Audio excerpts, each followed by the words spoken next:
fills the night with terror. For high on a mountainside, a mysterious force of evil that fears such as no human being has ever seen before. Where there are mountains, there are always clouds. But this one remains static. On the side of the Trollenberg, it never moves. Freak of nature. A radioactive freak of nature? It strikes without warning, wreaking death and destruction too horrible to behold. A force of evil that tortures its victims and hurls them mercilessly to the brink of murder and madness.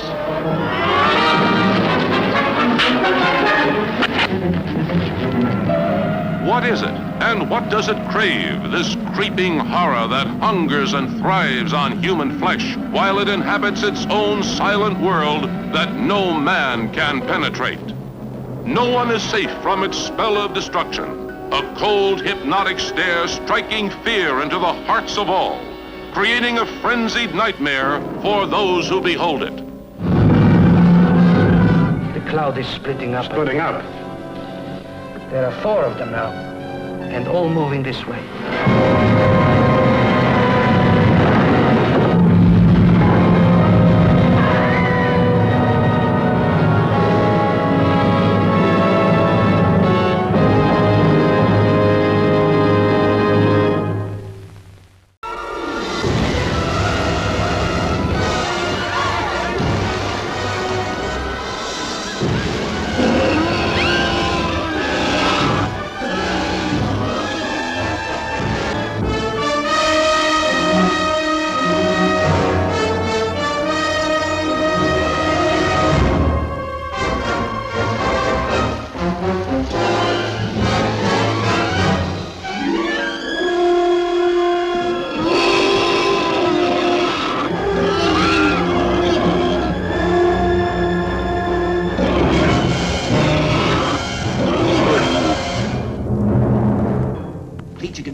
To scientifically study a creature that, by all the laws of nature, should have died 250,000 years ago.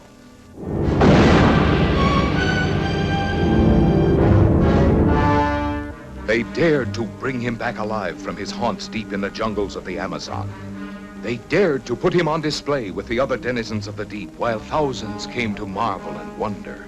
You know, I pity him sometimes. He's so alone. The only one of his kind in the world. If anything goes wrong, you head straight for the surface, you understand? All right, let's go.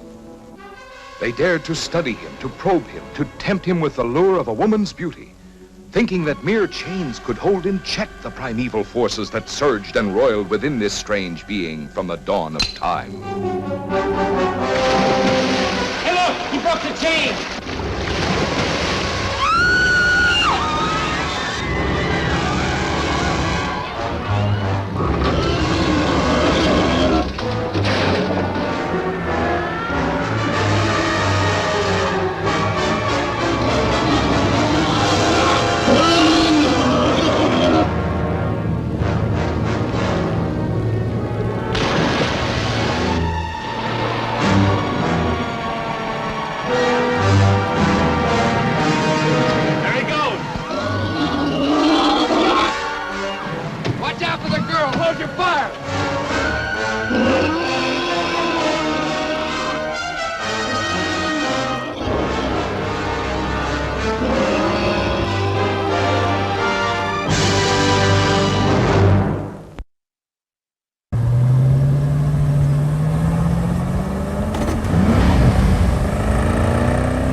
Let this be a normal field trip? With a friend? No way! Oh. Cruising on down Main Street, you're relaxed and feeling good. Yeah. Next thing that you know, you're seeing octopus in the neighborhood. Surfing on a sound wave, swinging through the stars. Take a left at your intestine, take your second right past Mars on the magic school bus. Alligator nostril, climb on the magic school bus. Make a plankton too. Take that! On our magic school bus. Rock the river of lava,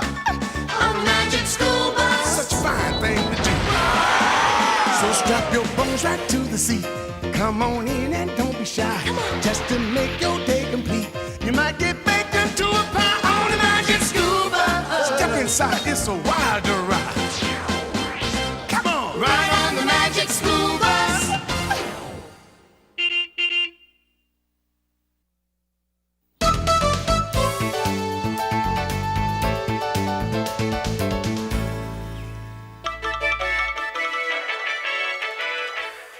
Good morning, and welcome to the weekend edition of In Your Face, the only TV show that asks the question, what's really going on here? I'm your host, Jerry Paveri. This just in, the monster of Walker Lake has just surfaced again. Mom, hurry, look! The monster's back! Uh-huh. This I've got to see. Here is an exclusive photo of the monster as it reappeared this morning at the crack of dawn. Whoa, unreal! I couldn't agree with you more, Wanda. Jerry Paveri would do anything for a story, even if it means making it up. But Mom, what if the monster is real?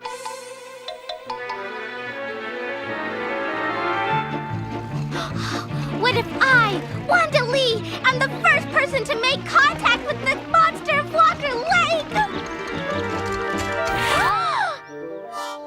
Oh no. My whole class beat me to it. How come the monster never came up before now? Maybe it came up because it was hungry.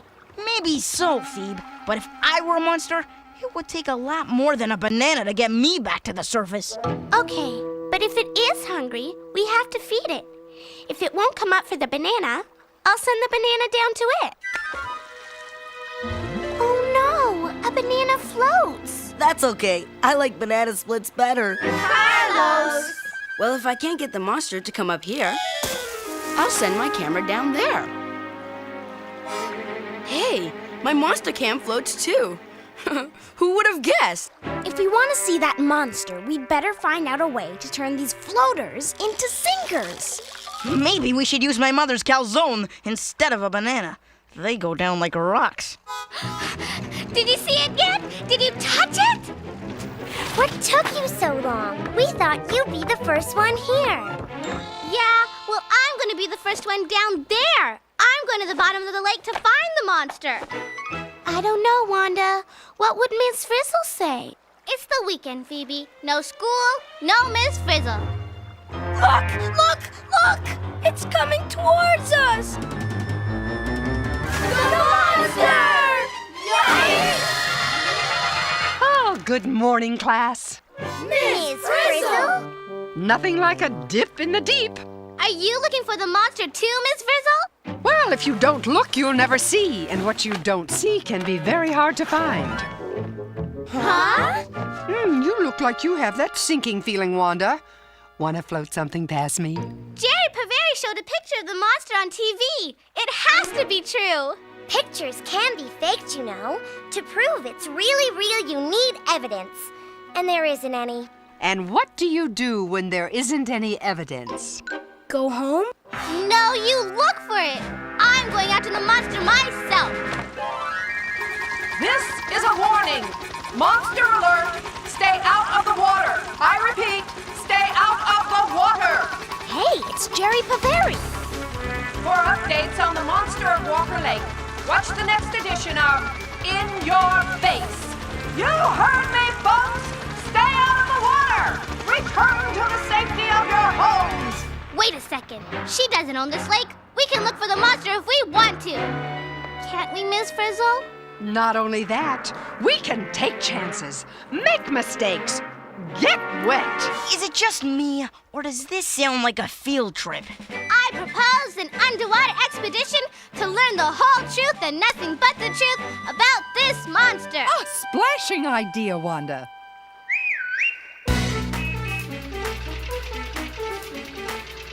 Hit it, Liz!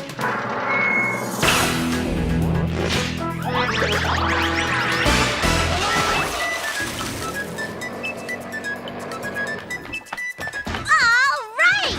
Cool! An underwater field trip!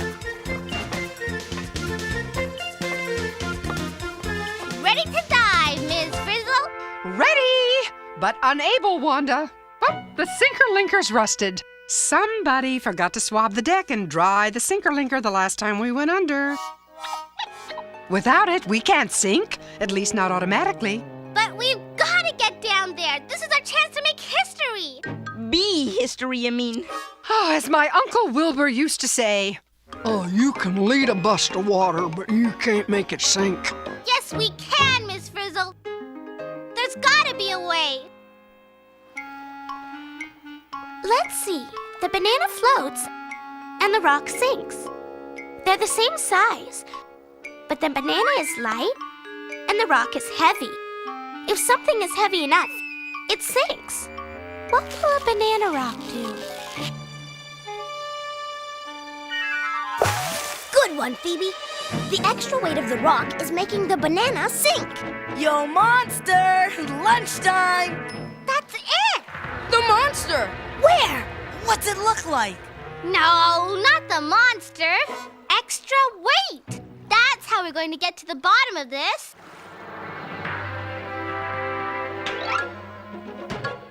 How many more of these do we have to fill? Enough to sink the bus. Hey, Wanda! We've almost got enough extra weight! This one should do it.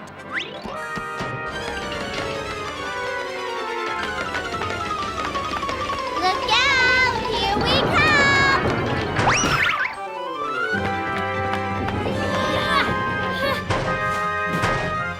Hurry! Come on, Liz! All aboard for the last bus going down!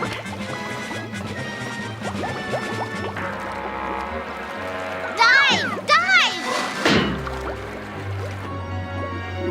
Sinking, sinking, sunk. Something about this field trip seems fishy to me. Carlos! You were right, Phoebe. Nothing like adding a little extra weight to make something sink. You think underwater monsters like peanut butter and jelly? I don't know, but if you feed it, I'll film it.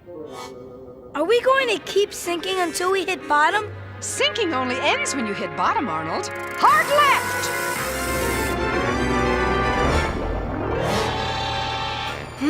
Looks like I've got some competition. Well, not for long.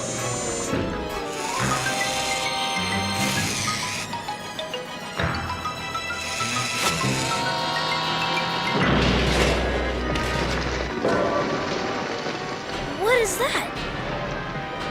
We're losing our weights! Oh no! We're rising to the surface! Right you are, Phoebe. Can you feel the water pushing us up, up, up, up? Oh, isn't floating to the surface exciting?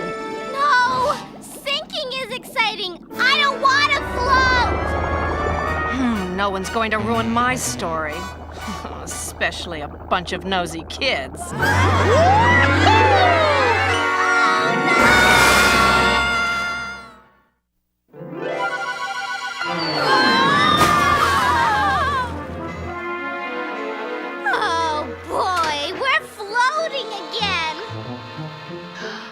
Isn't it delightful? Water can be such pushy stuff. Push water out of the way, and it pushes back. It's the water's push that's making us float. But we've got to find that monster, Ms. Frizzle. We're sunk if we can't sink. As my Uncle Vern always said, Arr! There's more than one way to sink a floater! Coming, Liz?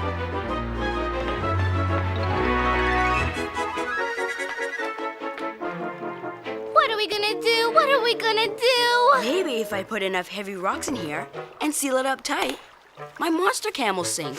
Say cheese down there.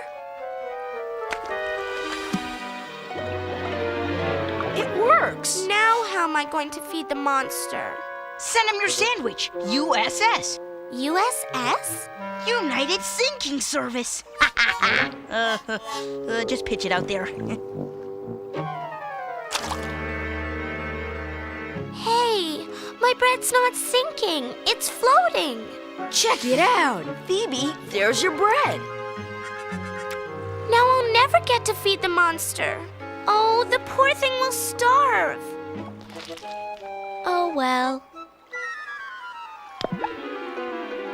Hey, Phoebe, don't look now, but your bread ball just sank. I don't get it.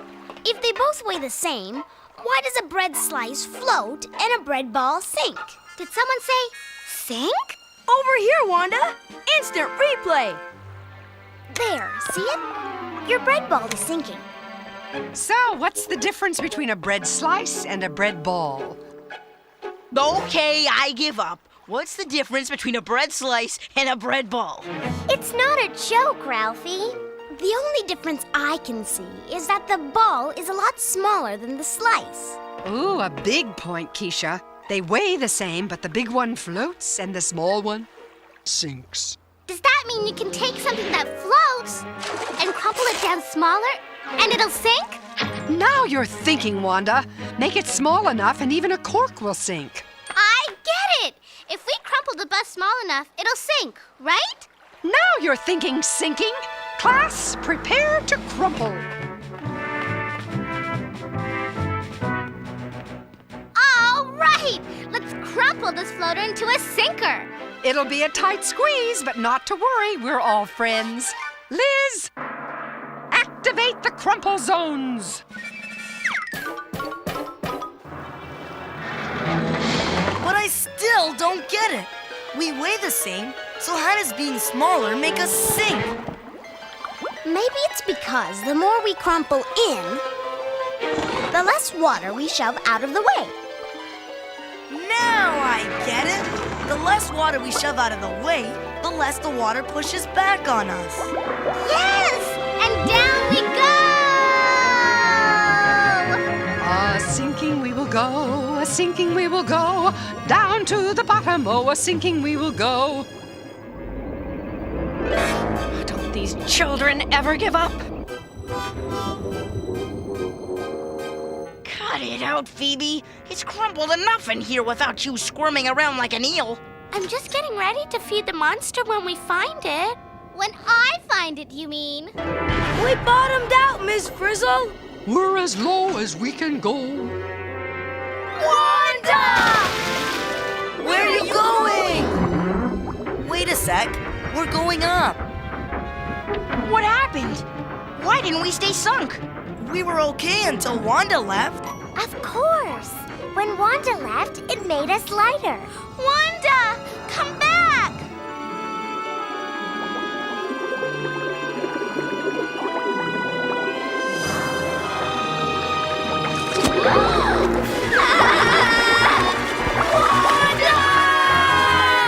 Look! The monster's got Wanda! We have to get back down there. How? The water's shoving us up again. I've got it. Let's get smaller. Oh, I'm afraid we can't do that, Ralphie. The crumple control's jammed. We need something heavy to weigh us down. But what? I know! Carlos! What's he doing? He's letting water into the pontoons. The pontoons are filling up with water. Now one side's heavier than the other. I see what he's doing. Water's heavy, right? More water, more weight. And down we go. Good one, Carlos! Hang in there, Wanda. We're coming down.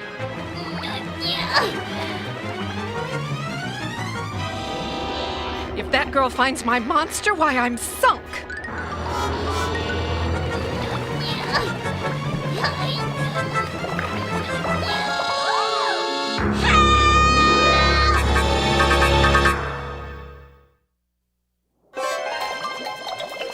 Let go of me! Get away! Oh, all right, you asked for it! What? Its nose just floated away. My mother was right! Oh, there is no monster. It's all just pretend. And I get to reveal it all on In Your Face. You mean you did this? Well, I had no choice, did I? I mean, when your ratings are sinking like mine are, you need a buffo-succo expose to make them rise up again. But this is dishonest. No. I prefer to use the phrase creative journalism. Call it not what you want. You won't get away with it. Nobody's going to believe you. Well, you're just a little kid. We'll see about that. If nothing else, she's a feisty little kid. Where's Wanda? And where's the monster? What if the monster ate her?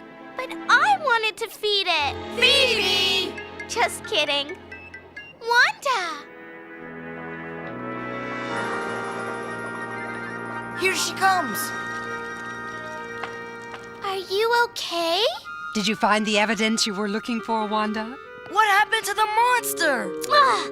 The monster is a fake. What? The real monster is Jerry Paveri. She set the whole thing up just to get people to watch her show. We have to get back to the surface and stop her. The truth must be told. The truth is the pontoons are completely filled with water. Which means we're sunk. For good. Hold it. We know how to sink a floater, right? So there must be a way to float a sinker. Easy. Remember how we got lighter when Wanda left? Oh, no. Do I have to go out there again? Push on, Arnold. I think you're wading into something. Well, I was thinking that if the water in the pontoons weighs us down, what if we push the water out with something lighter? And what is a lot lighter than water? Air!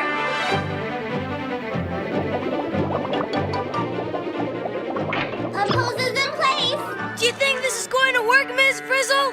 Only one way to find out. Pumpers, start your pumps.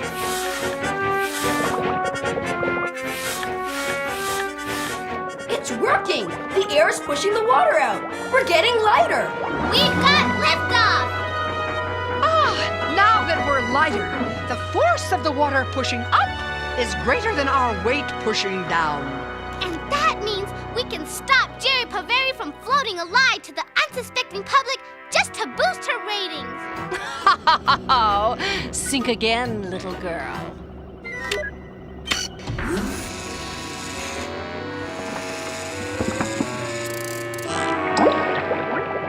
Hey, what happened? We stopped going up. Oh no, we're going down again. The corks are gone and the air is escaping. As my old Uncle Windchill used to say, Air today, gone tomorrow. Look, it's Jerry Paveri. What do we do? What do we do? What do we do?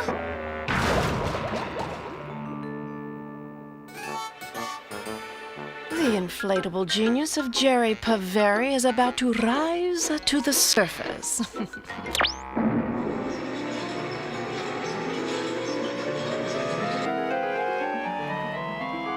It's showtime! This is Jerry Paveri reporting, live from Walker Lake.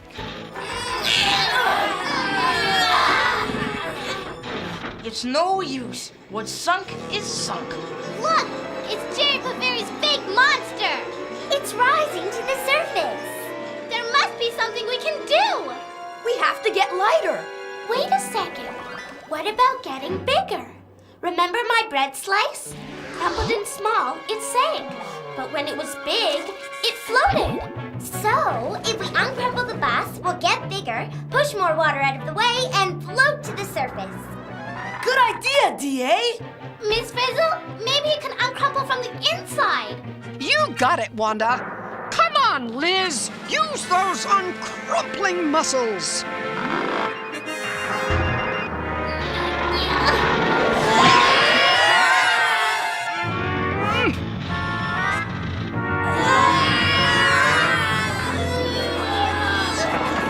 It's working! The bigger the bus gets, the more the water is pushing on it. No kidding! We're turning this sinker into a super floater! Bring the monster can, Tim. I've got an idea. We'll be right back. Going up! Underneath a deceptively calm surface, the residents of Walkerville are gripped with fear. But the recent sightings of the so-called monster have caused this reporter to be more than a little skeptical. Hey, what's going on? Hey!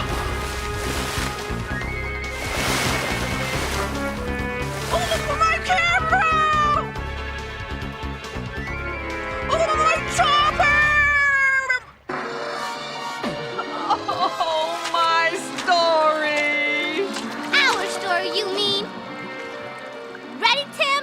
ready.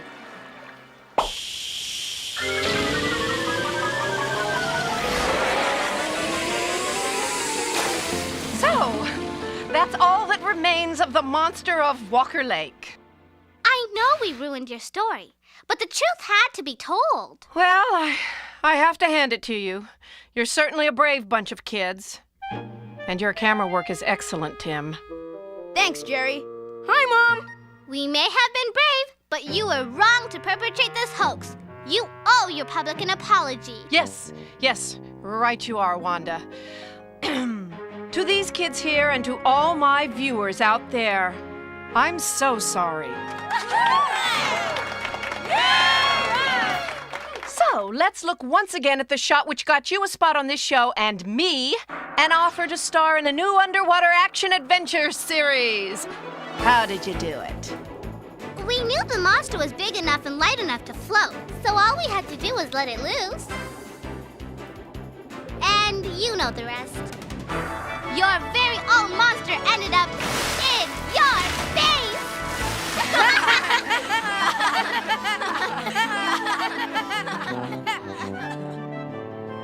Yes, well, it did, didn't it? Well, you must be very proud of your class, Miss Frizzle. Well, Jerry, as you yourself once said, the truth always floats to the surface.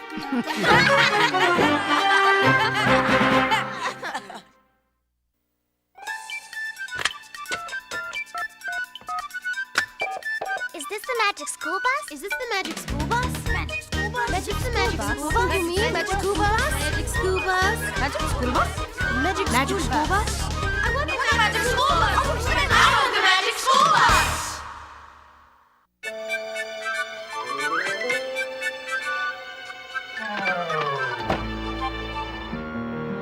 Well, nothing like a good hoax to get you your own series.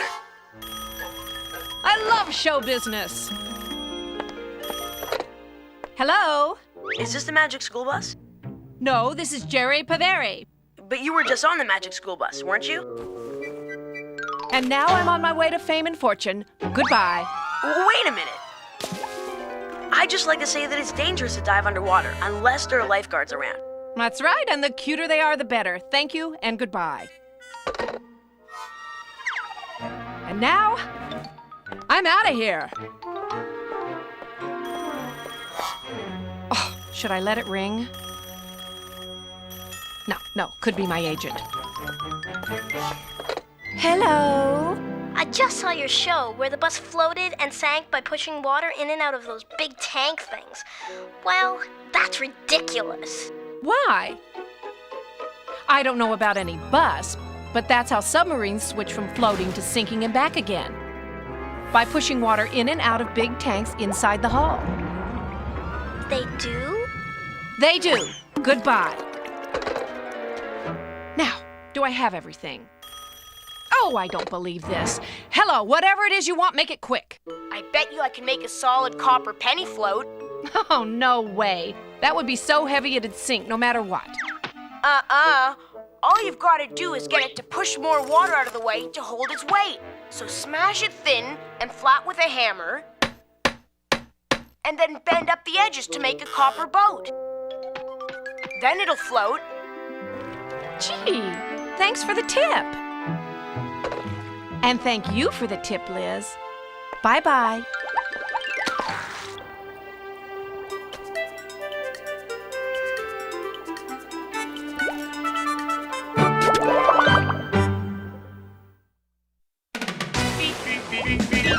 Surfing on a sound wave, swinging through the stars. Take a left at your intestine, take your second right past Mars on the magic scuba. Alligator nostril, climb on the magic school bus. Spank a plankton too. On our magic school bus. Rock the river of lava on the magic school bus. Such a fine thing to do. So strap your bones right to the seat. Come on in and don't be shy. Just to make your day complete. You might get baked into a pie on the magic school bus. Step inside, it's a wilder ride. Come on, ride on the magic school bus.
airship XY-21, which crashed into the Mediterranean Sea on the 11th, was a single-stage, astral-propelled rocket launched 13 months ago from a site within the United States. The rocket, with its complement of 17 men, had landed on the planet Venus. Venus? The planet Venus? Some of you may also have heard the story of a monster now confined here in Rome Zoo. That beast is from Venus. For those electric cables! Misericordia! Power's gone.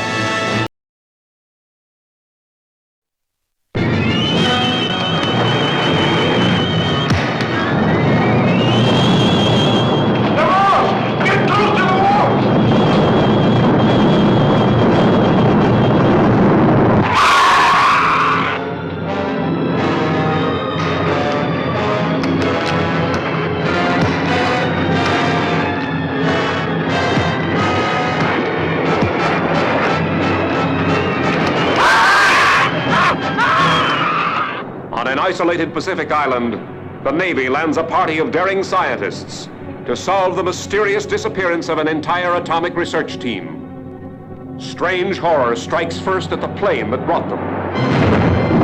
And then, earth-shattering tremors begin tearing the island to shreds. Okay, Professor. How are the crabs blowing up the island? I am not sure. But imagine they are able to send out arcs of heat. They are packed with it. They can melt and fuse parts of the caverns, explode the materials contained, and bring about the slides. There used to be ridges there for maybe 2 miles. Now there's less than half a city block. Soon we will have nowhere to run.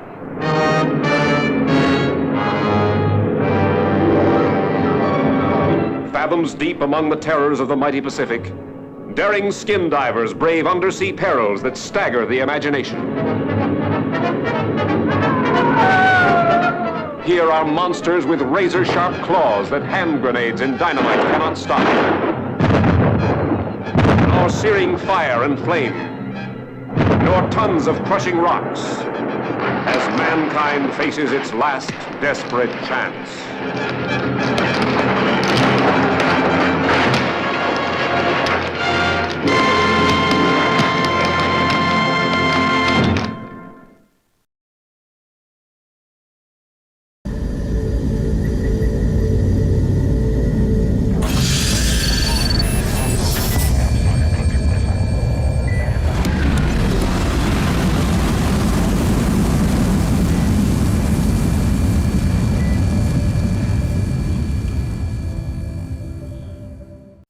For Wishbone, provided by annual financial support from PBS viewers like you. What's the story, Wishbone? What's this you're dreaming of? Such big imagination on such a little bud. What's the story, Wishbone? Do you think it's worth a look?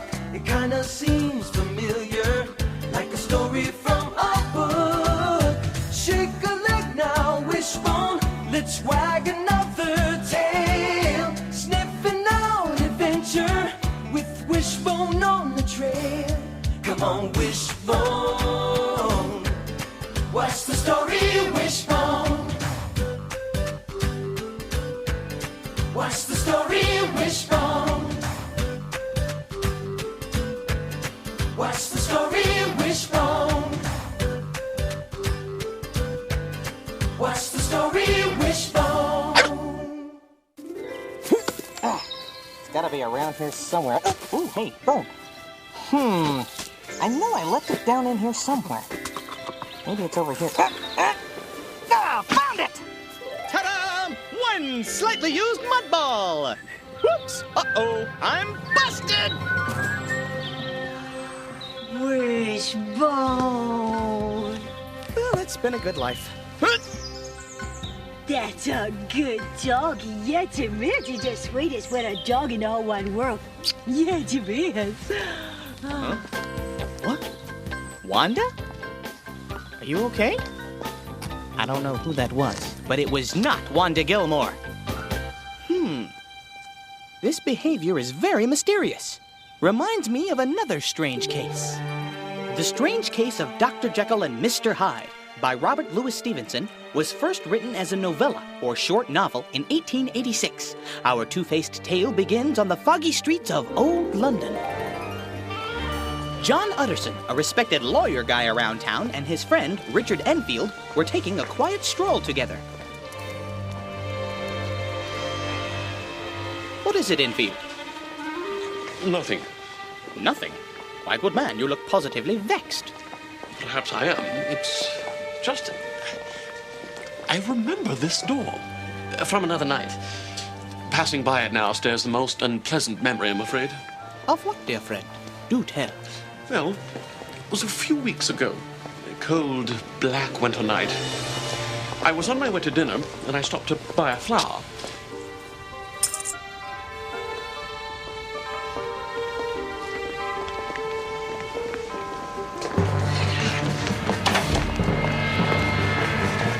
I say! There now.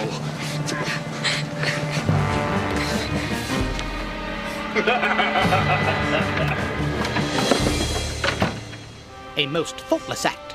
Poor child. Indeed. And what was the name of this fellow? Ah, as I later learned, a Mr. Edward Hyde. Now you appear vexed. My dear Enfield, our mutual friend, Dr. Henry Jekyll, has recently drawn up a will, leaving all his earthly possessions to this Mr. Hyde. Why would he leave everything to such a scoundrel? Okay, how is she? Is she back to normal? I mean, as normal as she gets? All right, Wanda. Now tell me your big secret. Aha! I knew it! There's a secret involved. Last night, I went to Pepper Pete's Pizza Parlor. They were having a special on their vegetarian double cheese with anchovies, and I didn't want to miss that. Smart move. Never pass up a pizza opportunity. Plus, they were having their annual talent show, and I didn't want to miss that either. Ooh, live entertainment and anchovies. Did you take Bob Pruitt? No, I went alone. Bob doesn't like anchovies, and I don't think he would enjoy a talent show at Pepper Pete's. Well, why not? It sounds like fun.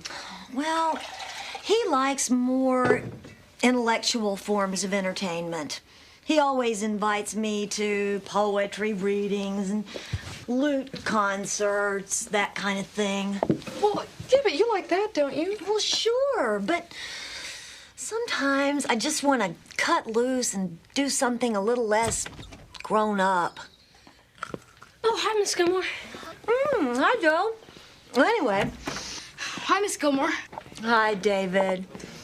So, go ahead. Oh, anyway, it turned out to be a good thing that I went alone. Why is that? Because you got to eat all the pizza. I was enjoying my pizza, watching the usual talent show fare, a baton twirler, a tap dancer, a ventriloquist, and then he took the stage. Oh, he was a rock and roll sensation. And here's the good part. He was looking straight at me during his entire song. He practically sang the whole thing to me. Oh, Wanda, that's so exciting.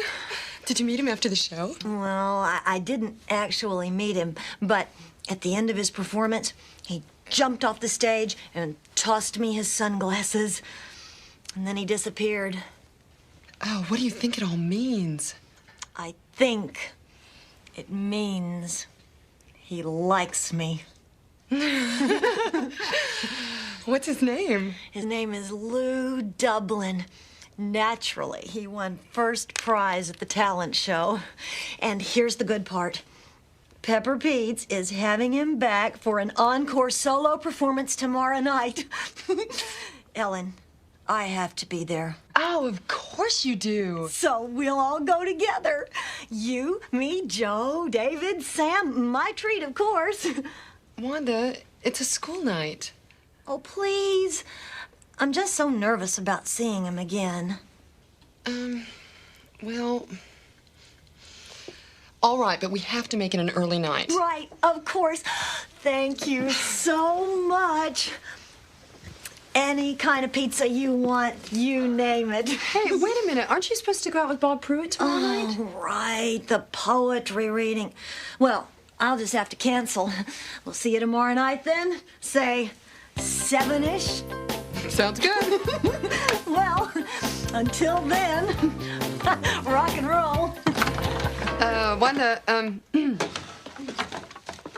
that's the broom closet. Right. I knew that. Oh,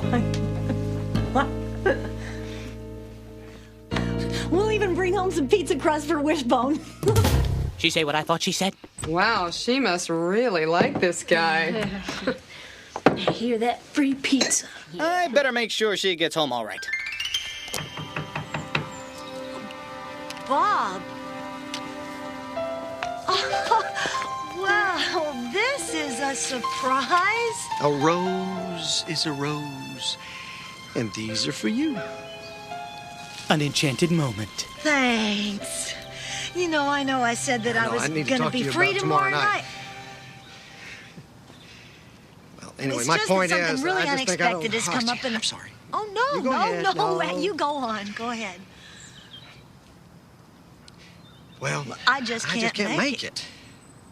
You can't make? Fine. Fine. Well, fine. Life's little soap operas. Hi, Mr. Pruitt. Hi, Mr. Pruitt. Well, that is fine. That is just fine. What's wrong with him? I don't know.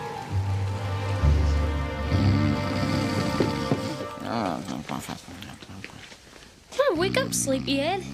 Huh? I don't want to go to school. Huh? Hey, this is not like me at all. I'm usually the first one up. Whew. Awake all night, sleeping all day. If I didn't know better, I'd swear I was turning into a cat! Oh no! I've got kitty cooties! Oh, this can't be! Let me see in the mirror. My eyes are beadier. My nose is shorter. And I've got more whiskers. Is this really me? Or am I becoming someone else?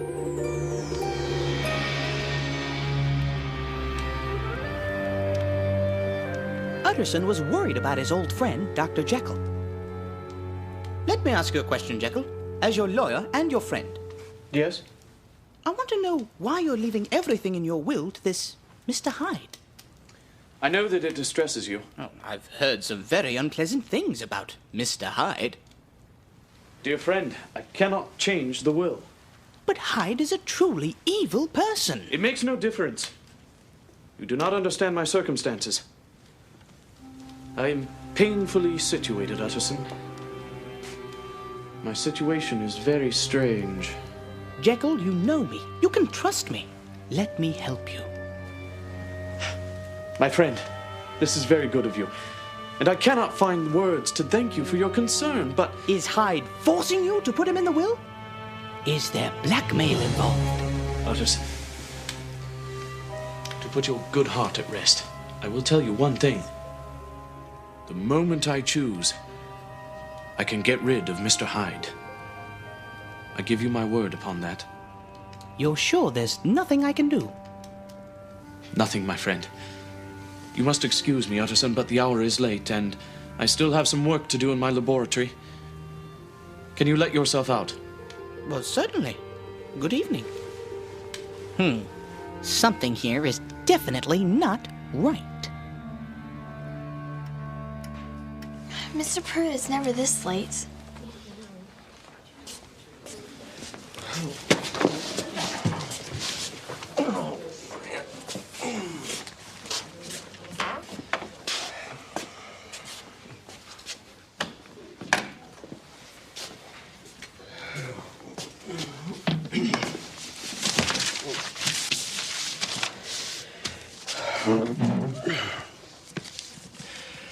All right. Let's all turn in our books to page 176 of The Great Poets to begin with the chapter on Robert Frost.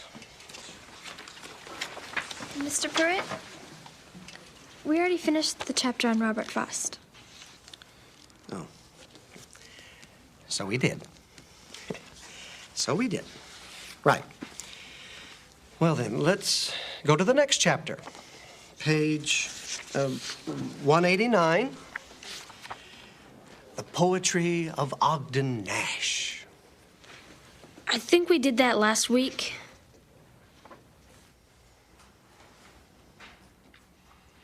Well then, since the class seems to be so well versed with every great poet in this book, there will be a surprise examination tomorrow. I suggest you all spend the remainder of this hour studying. That's not like Mr. Pruitt at all. But he's never pulled a surprise exam on us before. Yeah. Say goodbye to pizza, I guess. Well, we still have a while before we have to leave. Let's all study together. Sure. Okay. Question. How could an all-around nice guy like Mr. Pruitt change overnight? Just ask Henry Jekyll. I've got to find out what Hyde is up to and what he wants with Dr. Jekyll. Dr. Henry Jekyll believed that man was not truly one, but truly two, a mixture of good and evil. He was experimenting with a way to separate his evil side from his good side. So, he mixed up a chemical recipe that transformed him into the purely evil guy named Edward Hyde.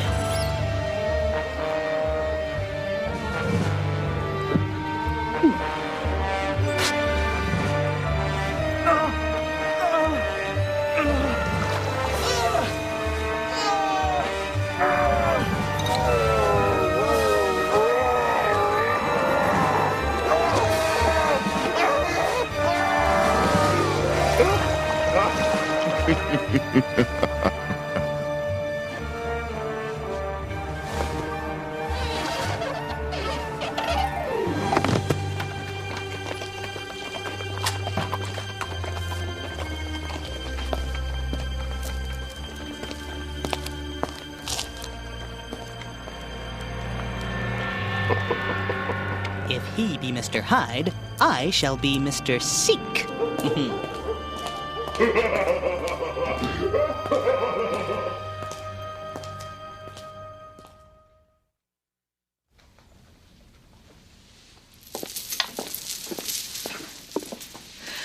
What do you think of this one?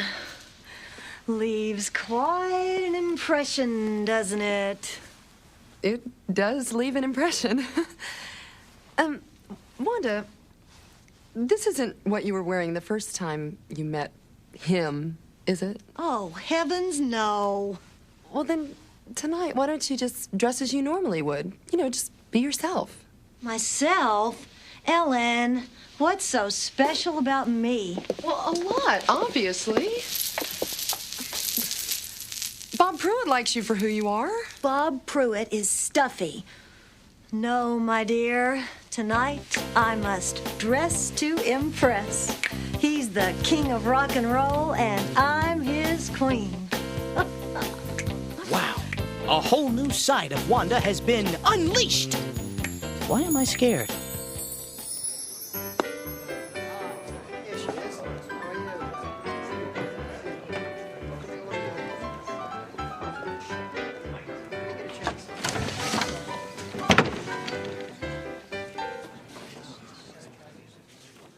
What's everybody staring at, then? Anyone who fixes me with an unkind eye walks away with a bloody lip. That's right. Back to your pathetic business. The lot of you.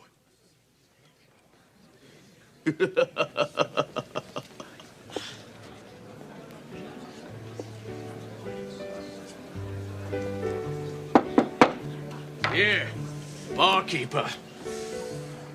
Cask of your finest ale. On the double. I'm sorry, Mr. Hyde. I won't. What? You remember what happened last time. You're a menace, Hyde, and you're unwelcome here. Now, I suggest you leave at once. Do you now? Well then, I'll leave. I'll leave this place a shambles!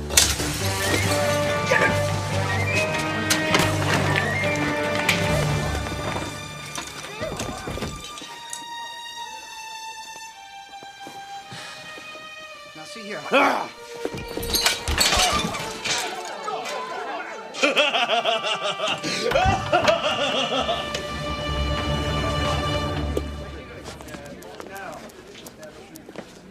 Here, who made this mess? Edward Hyde. And it's not the first time either. Usually a certain Dr. Jekyll comes round later to pay for the damages. So, Dr. Jekyll pays for the sins of Mr. Hyde. And now it's time to play Poetry for Pizza! 2 roads diverged in a wood, and I took the one less traveled by, and that has made all the difference. Okay, name that poet. Joe? Come on, Joe. New England poets for 10 points. David? Come on, you guys. Robert Frost. I knew that, I think. Okay, try this one.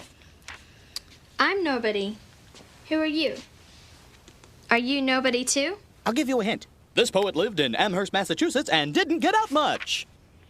Emily Dickinson? That is correct! You got it, Joe. Oh, it's time to go. Pizza time. Already? But we hardly even studied. Well, we can just bring our books with us. Yeah, I'm gonna get a super jumbo. See you later, Wishbone. Pizza and poetry. I like it. Hey, don't forget me when it's leftover time!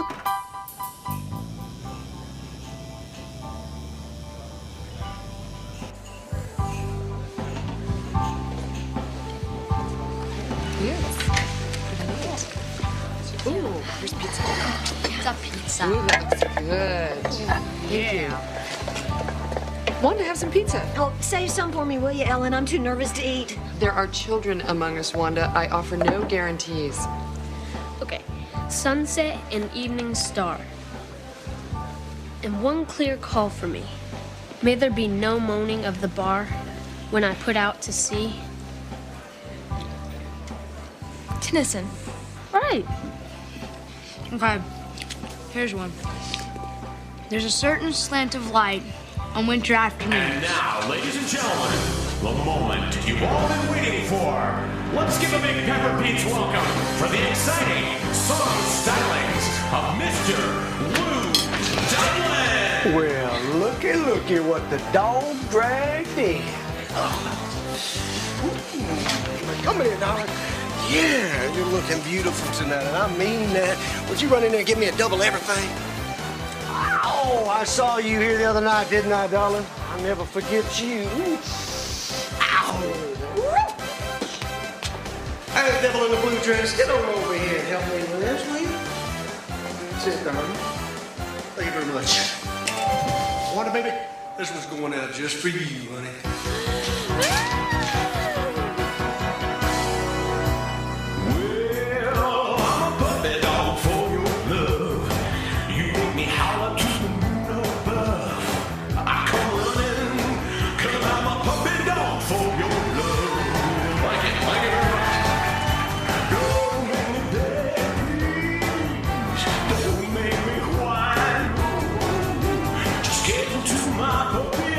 Can't you see no shine?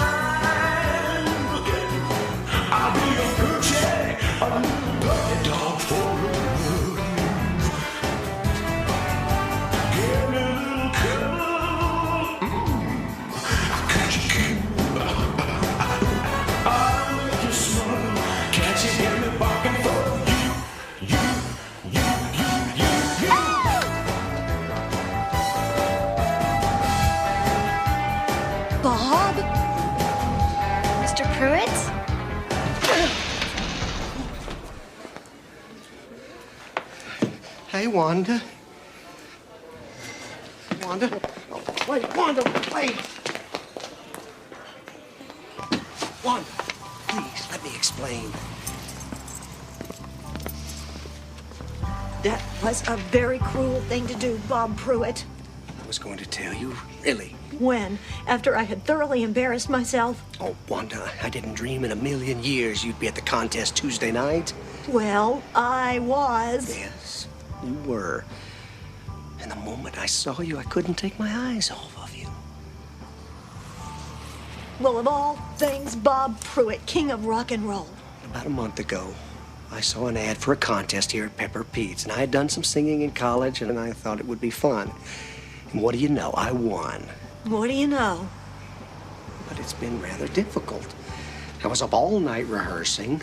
I was late for school this morning. I've hurt my shoulder permanently from doing this 1,000 times. Well, why didn't you just tell me about this double life? I was going to. I really was. But I was afraid.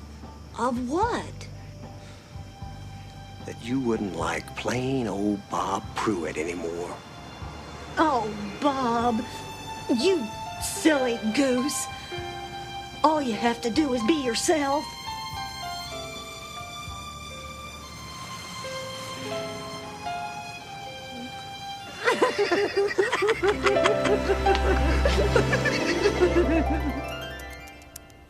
Doggy bag! Oh, boy, I've been looking forward to this all night. Okay, look cute. Look cute. Just a hint of anchovies. I love that. All it took was one slightly embarrassing moment to reveal Lou Dublin for who he really was. In the strange case of Mr. Hyde, though, it took something a little more drastic.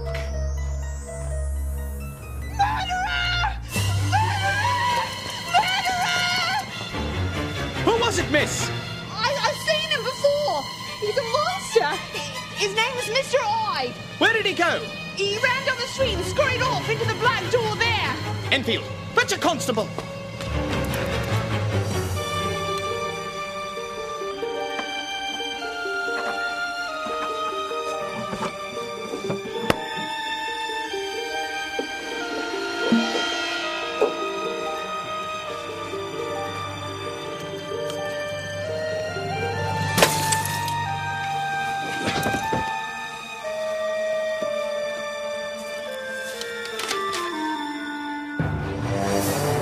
Why, it's Jekyll's house! Enfield, I fear we've arrived too late. Has Hyde struck again so soon? No. Henry! Perhaps this explains everything. In the letter, Jekyll explained how his experiment had turned into an ugly battle with himself. Jekyll had unleashed the evil Hyde and then lost control of him. And he couldn't get rid of Hyde without getting rid of Jekyll. My friend, you created your own worst enemy. I wish I had been here to help you.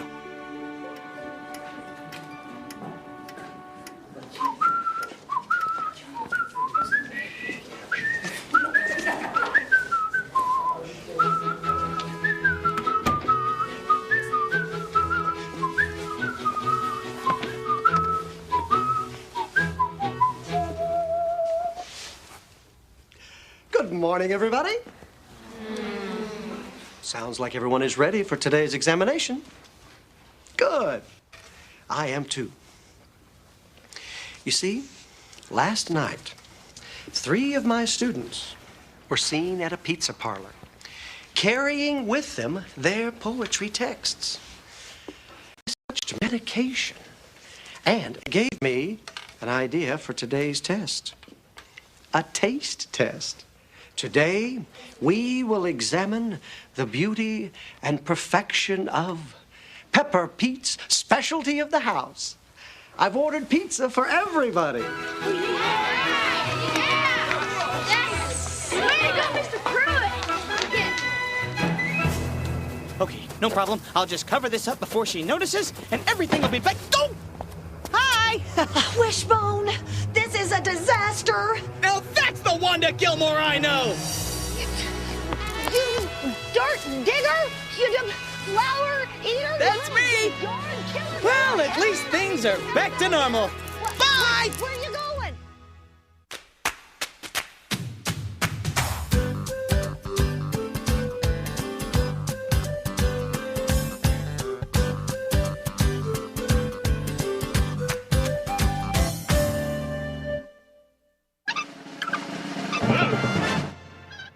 You can sniff out Wishbone books and other great things to read at your local library.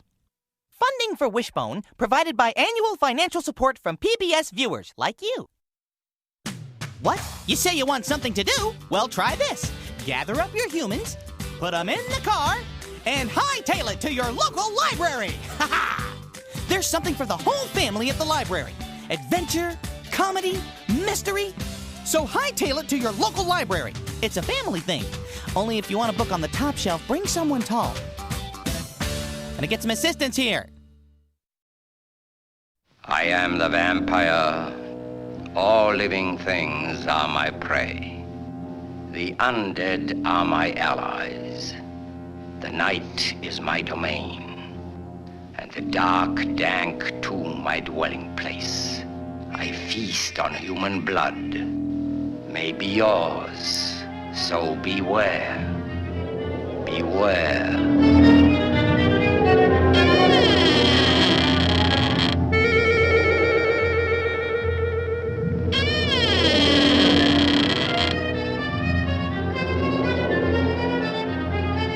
Brand new, all new, the return of Dracula. From beyond the grave comes the dreaded Dracula, spreading corruption and horror wherever his cursed shadow falls. Innocent beauty becomes the vampire's prey, as paralyzing fear turns to hypnotic fascination. You will do as I say. Yes. I bring you death, a living death. One drop of your blood and you're bound to me. Jenny Blake's soul must be freed, Doctor. And all of the souls of her victims, if any. But how? With a pointed stake right through the heart.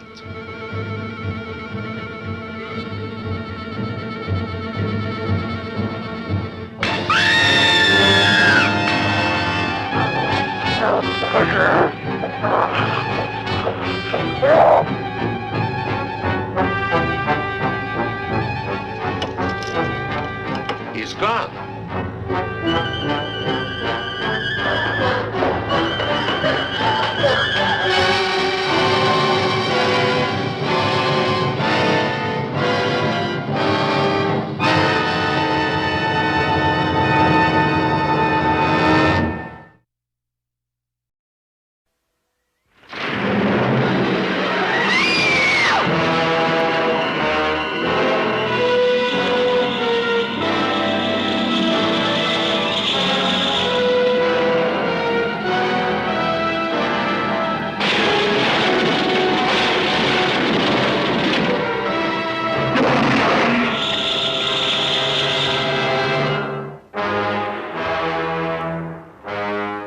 What if circumstances were to magnify one of them in size and strength, took it out of its primitive world and turned it loose in ours?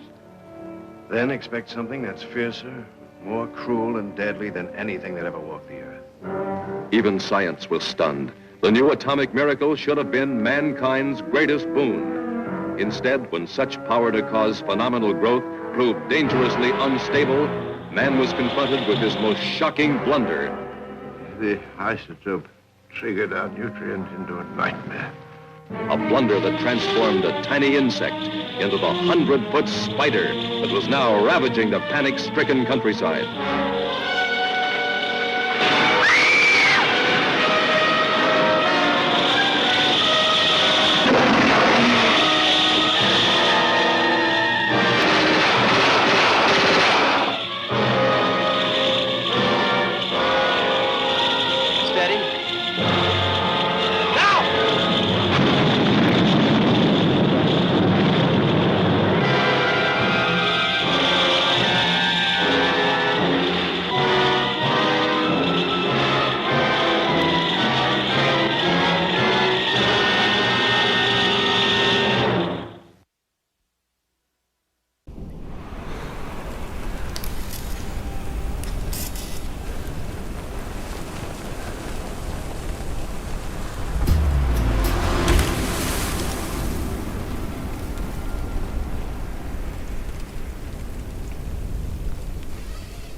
woods one day. Chris and Martin saw something strange. A little leaping lemur who liked to bounce and play. They followed their new bouncing friend, not knowing where this adventure would end. The animals were headed just around the bend. Where are they going? I don't know. How did we get there? Come on, let's go. Me and you and Zoboomafoo. Come along and see what's new. We're doing the things that animals do. New animal friends to see. Animal Junction's the place to be. Elephants charging, baboons are leaping. Wild dogs running and nobody's sleeping. Me and you and Zoboomafoo. Come along and see what's new. We're doing the things that animals do. Me and you and Zoboomafoo. Come along and see what's new. At Animal Junction we're waiting for you. Zoboomafoo. Hot and cold. Wow, I need to thaw out a bit. I know what you mean. Woo, it sure is cold up on that mountain. Yeah, there's nothing like snowboarding with a bunch of otters. They're the ultimate sliders. In deep snow, the otter belly slide is a great way to get around. You know what? It's really hot back here in Animal Junction. Yeah, check out Lost and Found. He's pretty hot too. Do you know how we know? He's panting. Panting is a dog's way of keeping cool when it's hot. Dogs pant, humans sweat. Hey boy, what's up? I think Lost and Found wants us to call somebody. Zabu! Zoboomafoo! So Zabu, do you see anybody heading this way? He won't yak till he's had his snack. I'll go get one. Zabu, did you see anybody? Anybody? I bet I know what Zabu'd like. Garbanzo beans! Hey, Zabu, you want these garbanzo beans, don't you? Here's one. See you later, Lost and Found. Give me Zoboomafoo!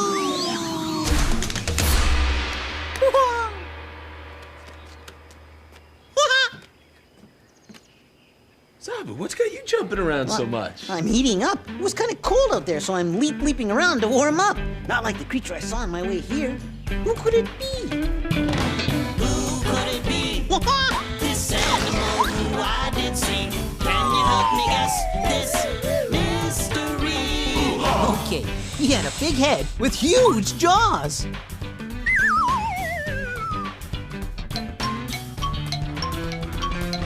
Who could it be? This animal who I did see. He was bumpy and scaly with a flicky tongue. Who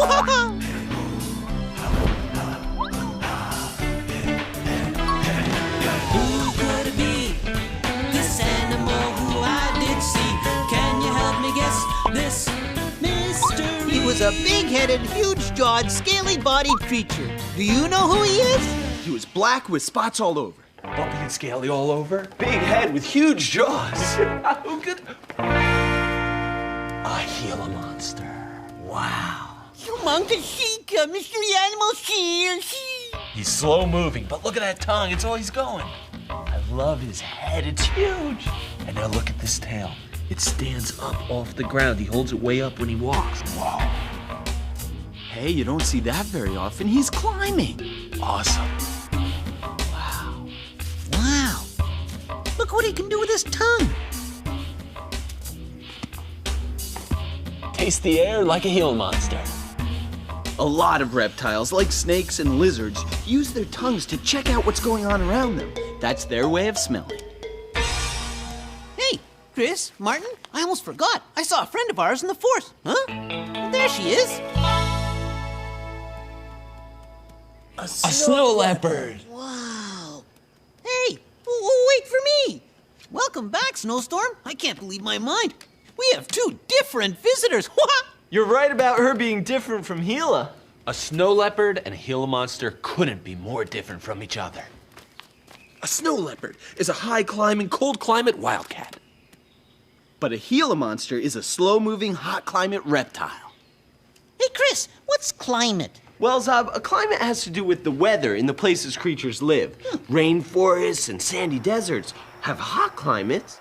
Oh, I live in a hot climate. And snowy mountaintops have cold climates. Climate. Because they live in different climates, snow leopards and Gila monsters need different things to survive. Take hot climate creatures. They have all kinds of ways to survive in the heat. A prairie dog goes underground where it's cooler. A lion rests in the shade and pants to cool down. An elephant gives himself a soothing dust bath and flaps his huge ears to cool off. And just like the Gila monster, a shingleback skink has spiny scales on her body that help keep the moisture in. Don't forget about the fat in the skink's tail. That feeds her when there isn't enough food or water around. You can see it all on the Gila monster. Yeah, he's all scales. Yeah, scales to keep the water in and the heat out. And he stores fat in his tail. On the fur side, a snow leopard has extra long fur on her belly. It's 3 inches long. That's so her belly doesn't freeze when she drags it through the deep snow. You see, cold climate creatures have different ways to survive. An otter has thick, waterproof fur, which helps her stay warm in freezing cold water. And a polar bear has a thick layer of fat under thick fur. A lynx, just like the snow leopard, has smaller ears and shorter legs than warmer climate cats. That helps keep the heat in her body. Hello, brothers. Yeah. My mind is telling me we have a problem. Well, if Gila lives in a hot climate, wouldn't it be better if it was hot in Animal Junction? You're right, Zabu. And if Snowstorm lives in a cold climate, wouldn't it be better if it was cold in Animal Junction? Exactly, Zob. We need to find a way to make Animal Junction right for a Gila monster and right for a snow leopard. We need to make Animal Junction hot and cold. Of course! We'll make half of Animal Junction hot and dry for the Gila monster. And we'll make the other part cold and snowy for the snow leopard. Hot and cold. This side will be for Gila and Chris, and this side will be for Snowstorm and Martin. But how do we do that? I know. How about this? Now, where do we put that? Here it is. This sun intensifying machine will help heat things up around here. It puts out a lot of heat. Now, one more thing. We'll use this pole to get some sun in here. I'm helping. All right, now let's just let the sunlight in. Oh, wait, Chris, wait. Sorry, Zob. It's okay. I meant to do that. Sunshine. Perfect. Hey, I wonder if the snack machine has something that would make Gila even more comfortable in Animal Junction. Sand! That's exactly what he needs. Only in Animal Junction. Hey, brothers, the snack machine did it. There's sand everywhere. So it's perfect for a Gila monster who lives in a hot, dry place. But I don't know about me. I don't know how long I can last in this hot climate. Now for Snowstorm. Oh, yeah. Let's see, what'll it take to make this place cold and snowy for a snow leopard? Hey, I know. Let's try the snack machine again. If it worked for Gila, maybe it'll work for Snowstorm.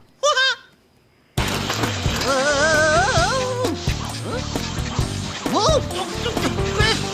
It's working! It's nice and cold, cold, cold. Really nice and cold for Snowstorm.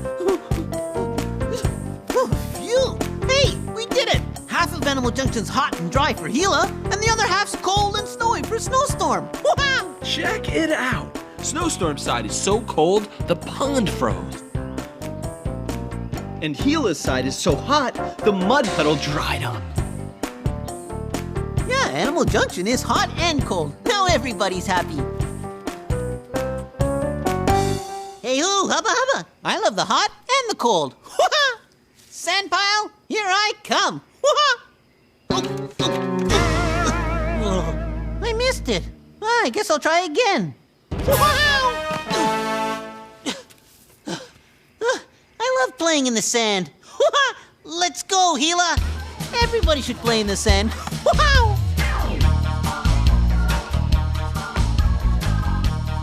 Yeah, it's fun to make things out of sand. Hey, Gila, I made you a friend. Talk about hot sand creatures. Well, Zabu likes it about as much as Gila Monster. But I don't know about Chris. Whew. And I'm cold. Oh no, Snowstorm, that's my tail! It's pulling on my Snowstorm, Look at that big cat play. You know, though, but I wish I had a thick coat of fur like that, because I'm getting cold. And where'd I put my snow gear? Well, you're getting your snow gear. I'll tell about one time in Zabu Land. I was leaping along, leap, leap, leap, leap, leap, leap. But then I stopped because I decided I wanted to visit a cold climate, and that was on top of Mount Zoboomafoo. But then Wiggy flew by. Oh, but Wiggy, it's very cold on the top of Mount Zoboomafoo. I have fur to keep me warm, but it's too cold up there for you. But my feathers will keep me warm, Zabu. Oh, okay then. Let's go. Zabu, I want to go too. But Gooble, it's very cold on Mount Zoboomafoo. Well, Wiggy has feathers to keep her warm, and I have fur to keep me warm, but it's too cold up there for you. It's no problem, Zabu. I've been eating goobleberries all day, so my fat will keep me warm. Oh, yeah. All right, then. Let's go. But I might need some help. Oh, thanks, Wiggy. So we climbed and climbed and climbed. I'm just big. And as we climbed, it got colder and colder. But our fur, feathers, and fat kept us warm. And then we heard a friendly voice. Hi, everybody. Welcome to my cold climate home. Yeah, it was Snow Lemur. Hey, Snow Lemur. Come on up, everybody. Come on, everybody. I love it when visitors come. And we all jumped around and had a lot of fun. Enjoy yourself. The end. Now Snowstorm has it just the way she likes it. But I have to dress like this. Snowshoes! Now I've got big, wide feet like a snow leopard. And so do I. Yeah! A snow leopard's feet are so big because it keeps her from sinking into deep snow, just like these snowshoes do for me. As long as I don't trip over them. If I could just figure out how to walk in these things. Wow. Oh. Well, these are nice, but they're very itchy. Oh, and this too. Phew. Well, and now what about these? How's it on the hot side, Chris? Whew. I'm burning up in this heat. How do you do it, Gila? I gotta find a way to keep cool. I'll help you, Chris. Here I come. Hey, Chris, where's Gila going? He's burrowing, Zabu. Burrowing? Yeah, burrowing. That's it. Huh? That's what I have to do. I have to burrow in the sand. Gila monsters burrow in the sand and other dark places to keep cool. Keep cool? But the sand is hot. But not underneath, Zabu. If you put your hand in the sand, you find out it's cool way down deep. Hey, you're right. It is cool in the sand. Yeah, and it's not just the Gila monster that knows this trick. A meerkat in Africa picks a shady spot, digs away the hot sand on top, and stretches out on the cool sand underneath. Cool sand on a hot belly feels really good.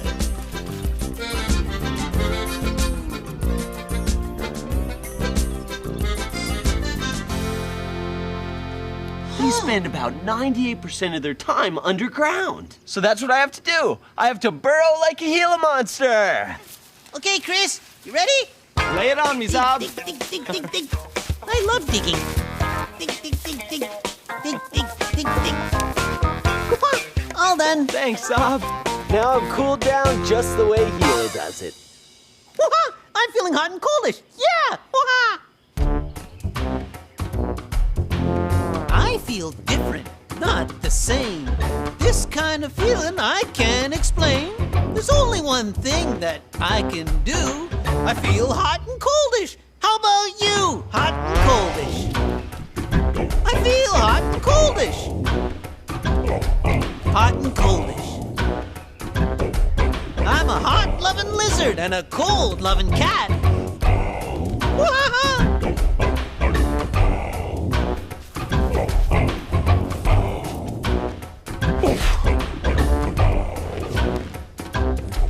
Hot and coldish. Well, there goes the Gila monster back to his underground lair. And Snowstorm's heading to the mountains. There they go, back to living free and in the wild. Incoming! Duck! Duck? Where? Oh! You can't fool me. He's not a duck. He's a snowy owl. See how his whole body is covered with feathers? Only his eyes, his beak, and his talons are showing. And it's all those feathers that keep him warm in the snow. Yeah. Oh, and he kept the message from the animal helpers warm, too. Yeah, let's see what they're up to. Hi, guys. Hi, Zabu. Amy here. Sure is hot out today, isn't it, Scotty? Sitting here in the shade is the best thing we can do. Scotty really feels the heat. I mean, he is wearing a fur coat. You drink all your water? I'll go get you some more. When it's hot outside, Scotty doesn't want to run around a lot. Either do I. Most dogs love going for a car ride. I know Scotty does, but I never leave Scotty in a car on a hot day. That could make him really sick. Here you go, boy. We know how to keep cool in the heat, don't we? That makes me want to check out more creatures. My mind smells a trip. To the closet! They're going to the closet. They're going on a trip. They're going to the closet to grab their stuff and split. How are we gonna get to the closet with all this sand blocking the door? I know. Dig it, brothers.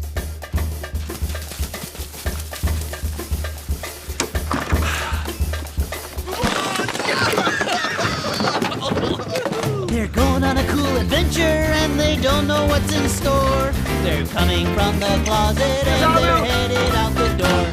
Bye! It's the dry season on the African savanna and it is hot. Surviving is tough this time of year because the temperatures are high and there's not a lot of water around. Everybody's looking for ways to cool off. Chris, look out! I think we lost something. I'll check it out. Oh no, our water. How are we gonna survive in the heat without water? Hey, I know, okay. We can drive to the nearest water source. Not so fast, Martin. The engine's overheating. Oh. There's only one thing to do now. Yep, we gotta survive the heat like the African creature. Let's do it! Whoa, a termite mound! It's made of termite spit and mud, and it's hard as cement.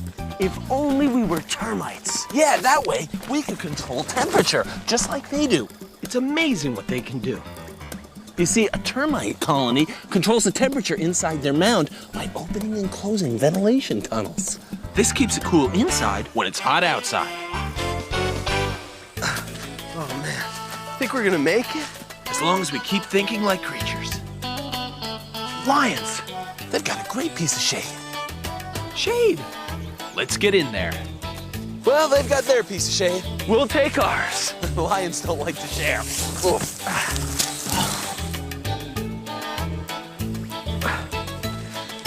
That's better. Lots of African creatures escape the heat of the sun by waiting out the day in the shade. Like African wild dogs and rhinoceros. You know, I'm already feeling tired and lazy like a lion. No wonder they sleep all day.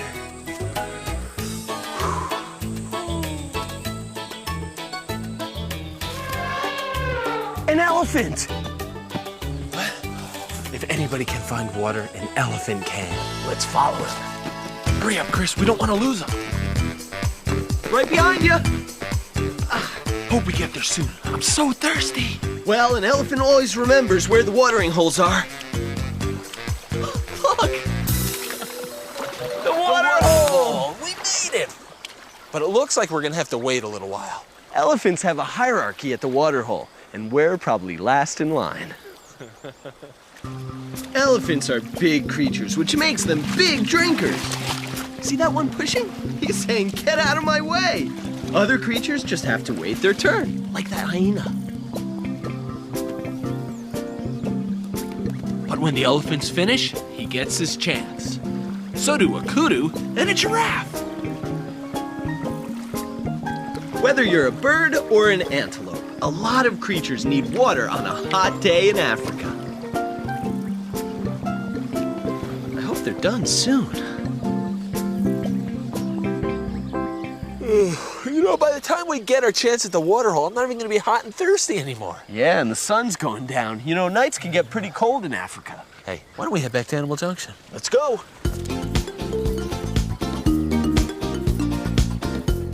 What? It's filled with water. Zabu's swimming with water creatures. Hi, feeling fishers. Come swim with us.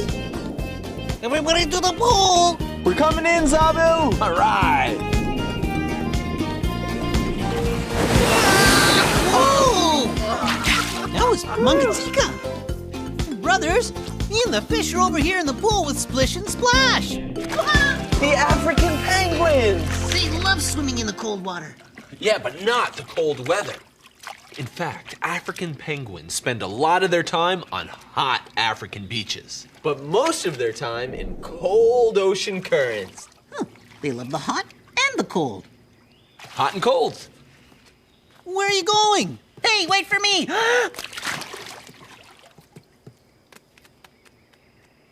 Brothers, the penguins look the same. Well, which one's which, huh? This is Splish. Splish is the girl, and she's a little skinnier. And this is Splash, and he's a lot beefier, this guy. Brother and sister. Well, now I can see the difference. Penguins are birds, right? So they have feathers. Sometimes it doesn't seem like they have feathers, but if you look closely, all these little things are tiny little feathers. And even their flippers, which seem so smooth, they're made out of feathers too. Because the feathers are so close together, they help keep the penguin warm in cold water. Show me the feathers! Show me the feathers! Now take a close look at the penguin's eyes. They have a special eyelid called the nictitating membrane. It's clear, and it helps a penguin see underwater. See it? Penguins are really good at climbing around on rocks. They have to be, because a lot of times, that's where a penguin nest is. You don't really think of penguins as jumpers, but watch this. Ready?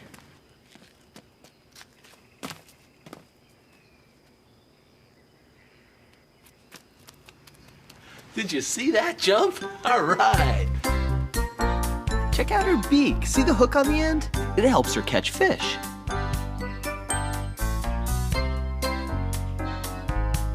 Do you want to have a close look at penguin feet? Check it out. They're specially designed webbed feet for steering in the water. You want to show us how you steer with those feet? Ready for the water? Let's see. There you go. A penguin has to be a great swimmer because the only food he eats lives in the water, like fish and crustaceans. His short legs and webbed feet steer him, and his flippers help him move. A penguin is right at home in the water.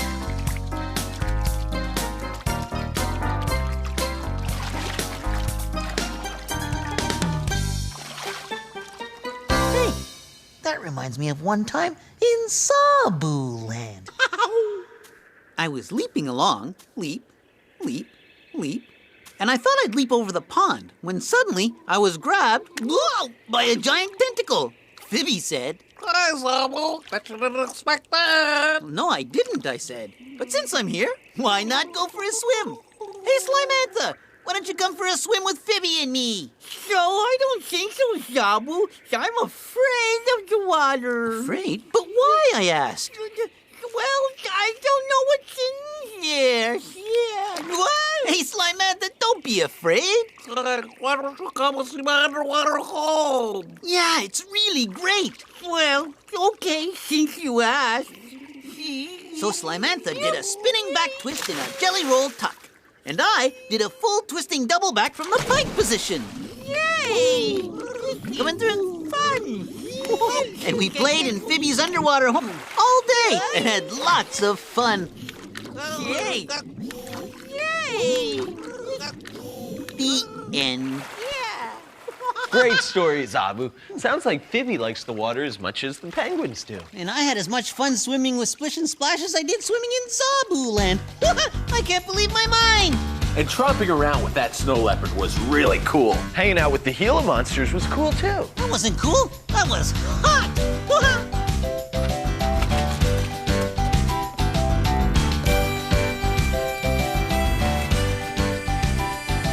This animal is a friend of mine, from the tip of his nose to his funny behind. All the friends we met today are special in their own way. We've all got different names, but we're really all the same.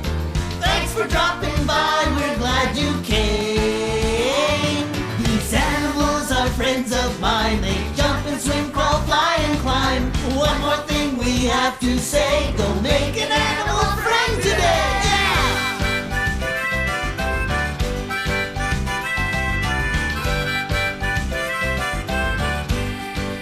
I gotta go, guys. Bye, Splish and Splash. Hi, brothers. See you later, Zabu. Stay cool, buddy. And we'll see you later, too. Hi, my name is Camille, and this is my poodle, Ginger.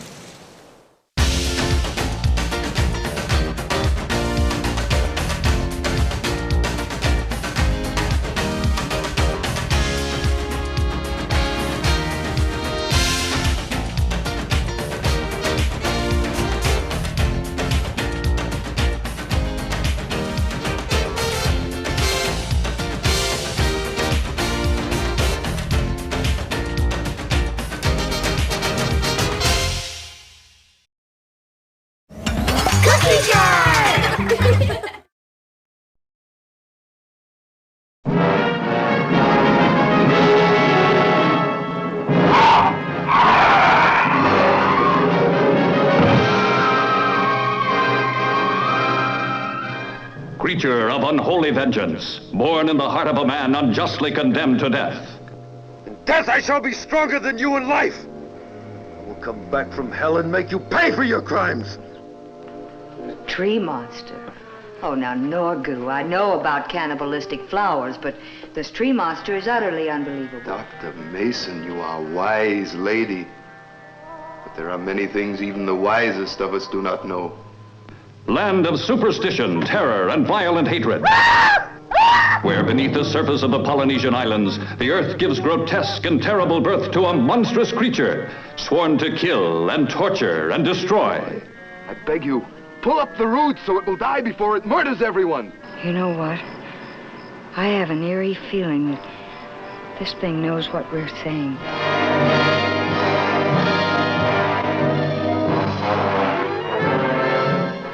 Pulse beat is almost human. Don't be stingy at a time like this, dearie. Relentlessly, the baranga pursues its prey. Impervious to destruction by mortal hands, ravaging the world in its madness.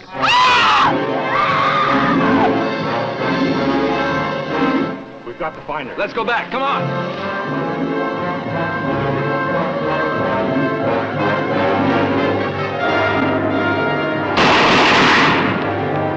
Doc, I never saw anything like this. Those bullets bounce off like BB shot on a stone wall.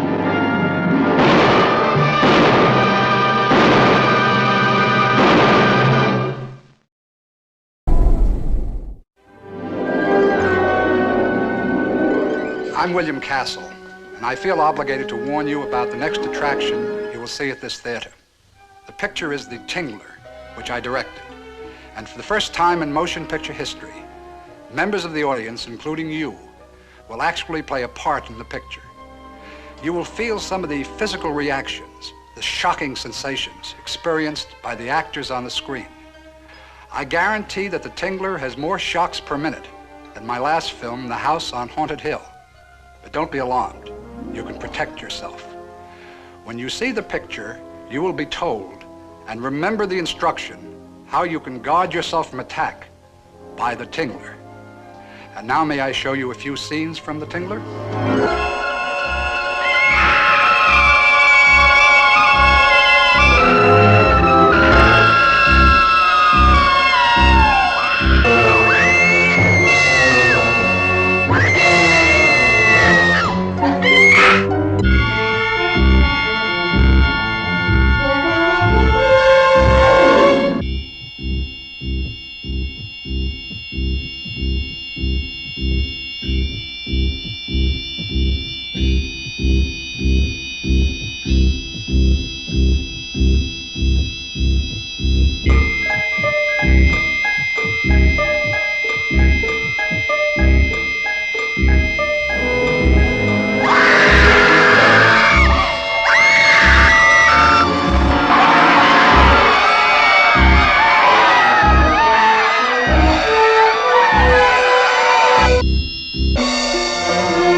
the Science Guy.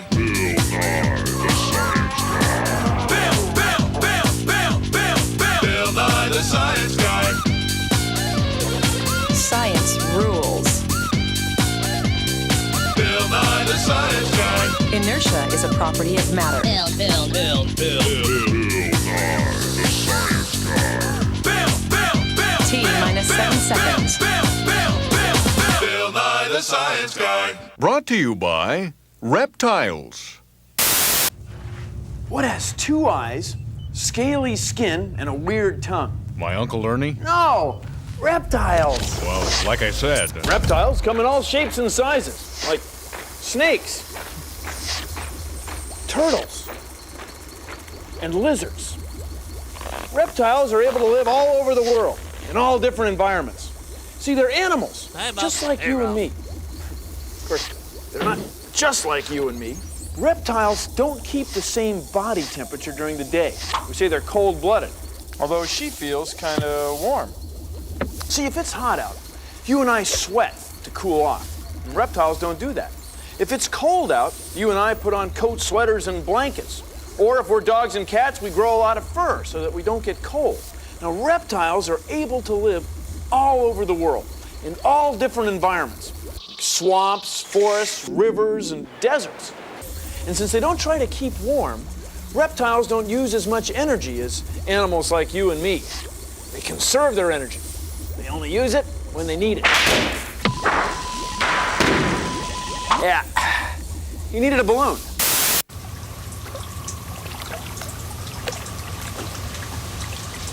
These alligators are conserving their energy. It's just something that reptiles do. Come on in, Bill. Reptiles are cold-blooded. That means their body temperatures change with the weather. You and I, though, we're warm-blooded. That means that our temperature stays the same, no matter what's going on outside.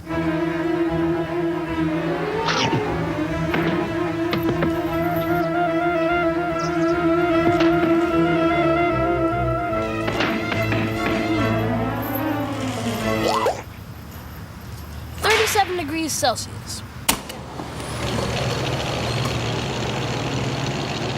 It doesn't matter where you go. Still 37 degrees Celsius. Still 37 degrees Celsius. Your temperature stays the same. Hers doesn't. She's a cold-blooded reptile. Cool. I mean, warm. You hungry? I think these guys are. Careful. Watch that. Reptiles have scaly skin, sort of like our toenails. And reptiles don't have any hair. But they do have scales that help them keep water inside. And these scales help them make a quick and easy getaway! Reptiles have scales. That looks kind of dangerous.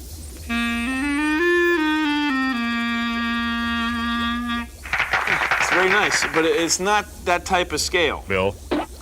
Reptiles have scales, and so do fish. But fish scales are different. They're plates that are attached to the fish's skin, whereas reptile scales are actually part of the skin. Hard, shiny plates of protein, kind of like nails. Not that kind of nail. Nails. These nails. Toes nails. I mean those nails. I mean toenails. I mean scales. No, scales.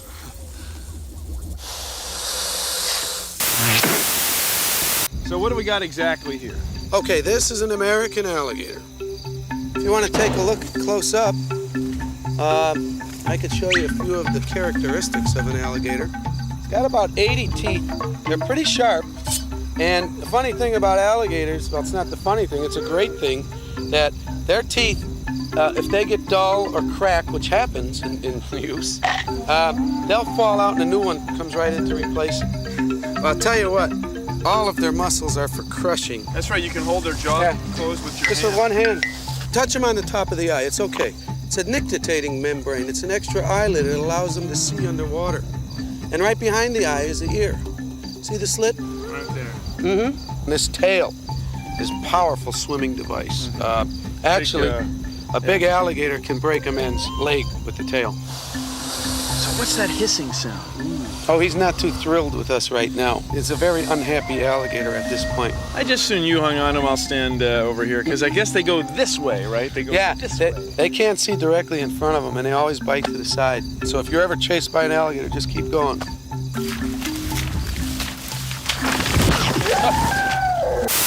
Unlike humans, a reptile's body temperature isn't constant. A human's body temperature is constant at 37 degrees Celsius unless we're sick. A reptile's body temperature can vary from 30 degrees colder to 10 degrees warmer than our body temperature. Reptiles chill out in the sun to raise their body temperature. This is a crocodile, a small one. Hey, Joe, how old is she? This guy was born, it was 4 days ago. 4 days. 4 days ago. 50 grams, 48 grams, that's tiny. That's nothing.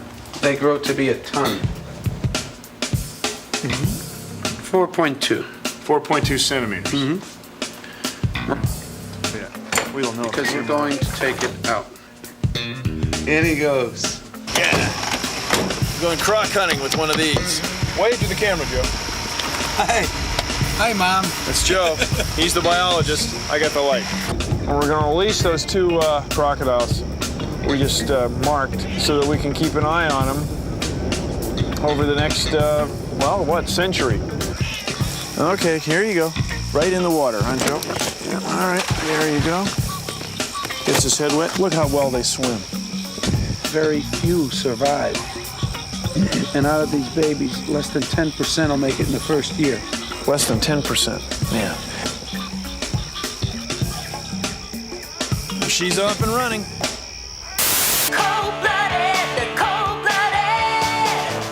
In America, there are 4 kinds of poisonous snakes. We have a small viper called a copperhead.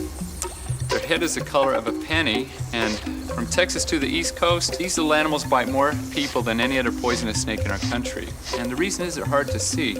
They look just like dead leaves, and people don't look where they're stepping. They're poisonous, they won't kill you, but it hurts a lot. This is the second kind of poisonous snake, or venomous snake, in the United States. It's called a water moccasin. They live in swamps and water places down south, usually Texas to Florida. Water moccasins can be deadly, so you definitely don't want to mess with these guys.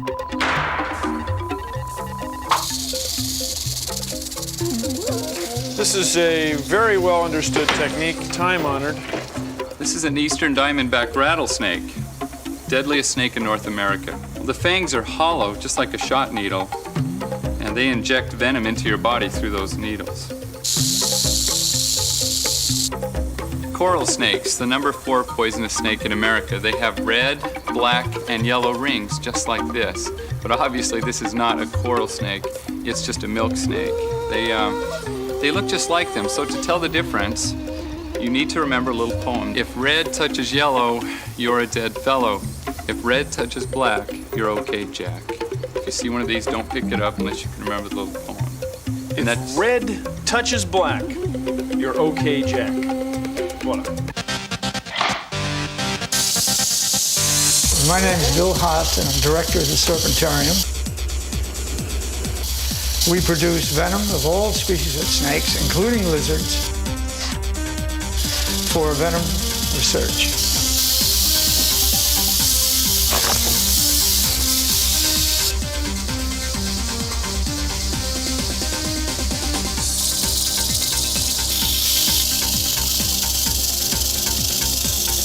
Oh yeah, gave quite a bit. This is the venom from those eastern diamondback rattlesnakes. All right, this is a coral snake who has the neurotoxic venom, which affects the nervous system. And approximately 1 drop is lethal.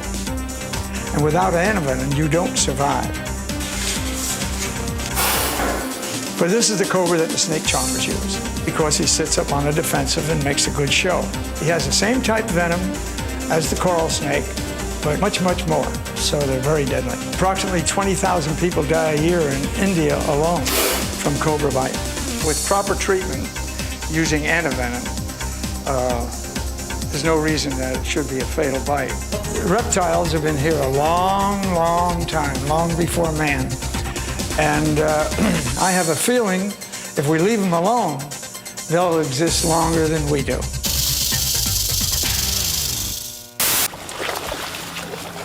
So see the scales along the snake's belly?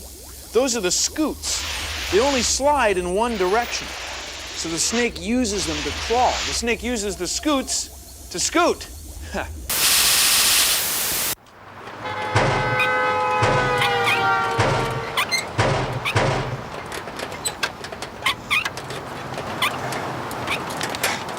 Reptiles don't really have skin. They have scales. They allow reptiles to move like the separate plates on a suit of armor. So reptile scales protect reptiles. They also help reptiles keep moisture inside their bodies because reptile scales are almost completely waterproof. Almost.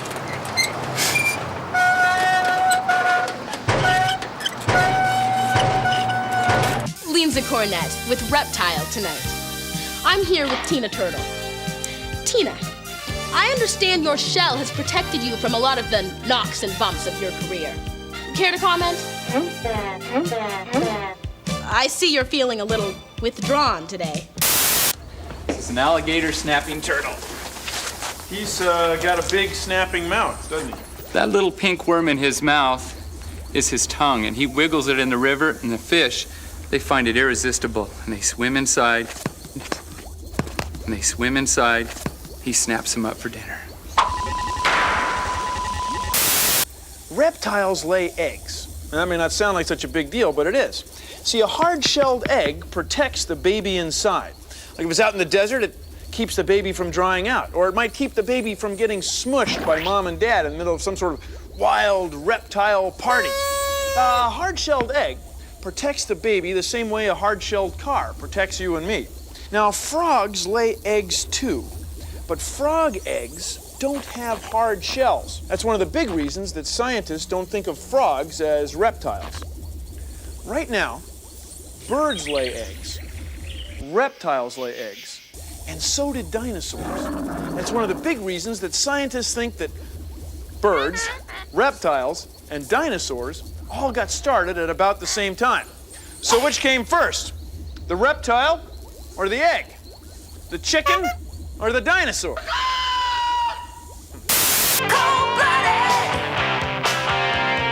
And now, reptile or not. A slimy, squirmy salamander.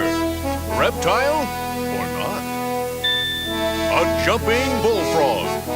Reptile or not. An orange, swamp-dwelling newt. Reptile or not. The animals that you have just seen are not reptiles. They're amphibians.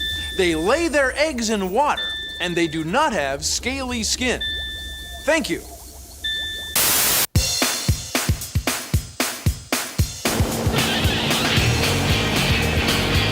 Hi, I'm Brady Barr at the University of Miami, and I study these scaly guys right here. Now, we know alligators are important, but scientists really aren't even sure what the alligators eat. They're not even sure what is important in the diet. So what I study is what the alligator is eating. So tonight we're going to catch a few of these things and pump their stomachs and see what they've been eating out here. Alligators have great smell, they got great eyesight, and they got great hearing. So we have to catch these things after dark. We'll blind them with a spotlight, and they can't see us coming up on them. That's why we have to catch them at night.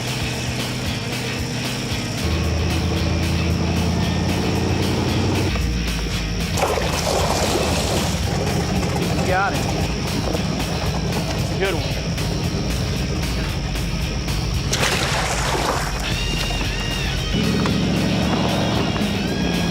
Had a little life to him there. I think I've caught him before. He remembers that.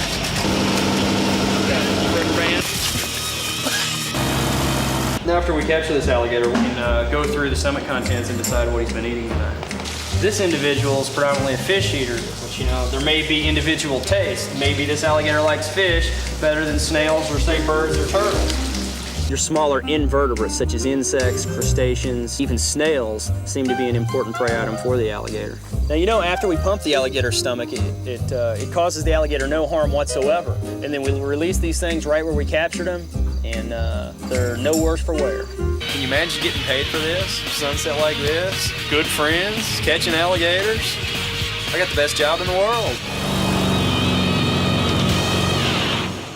Now this is a lizard. It's a chameleon from Africa. This guy. You see him? He's camouflaged. Now a species like this changes color, mostly from dark green to light green, by sensing how much heat his surroundings are giving off and how much light or heat is hitting him. So see, they're adapted for living exactly where they live in Africa. So see, he's got scaly skin and he's cold-blooded, but he's not really cold. Just means he doesn't keep the same body temperature all day. So what they do is orient themselves to the light to keep warm or cool off. See how she likes to grab stuff? Yeah. Her hands are split up like that. She's got 5 fingers just like you and me, but they're hooked together. That's what allows her to grab onto things so easily. See how she can grab stuff? She's perfectly adapted for living where she lives, high in the trees. They've been doing it for 200 million years. They ought to be good at it. See his eyes? They can look in 2 different directions at once. And his brain can see 2 different images at the same time. They have better eyesight than we do. And if they need to know how far away something is, they turn both their eyes toward it, just the way you and I do. And that way, they can aim at it, maybe to eat it.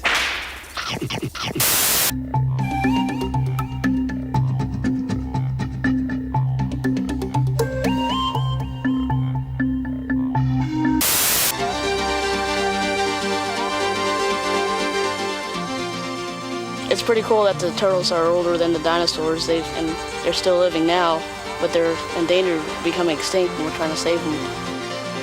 The mother turtle lays her eggs in the nest and covers them up, and then they hatch about a month or 2 later. We're waiting for the sea turtles to make their way out of the nest and to the ocean. We have to protect sea turtles because people hunted them, and then there's animals that like to eat them.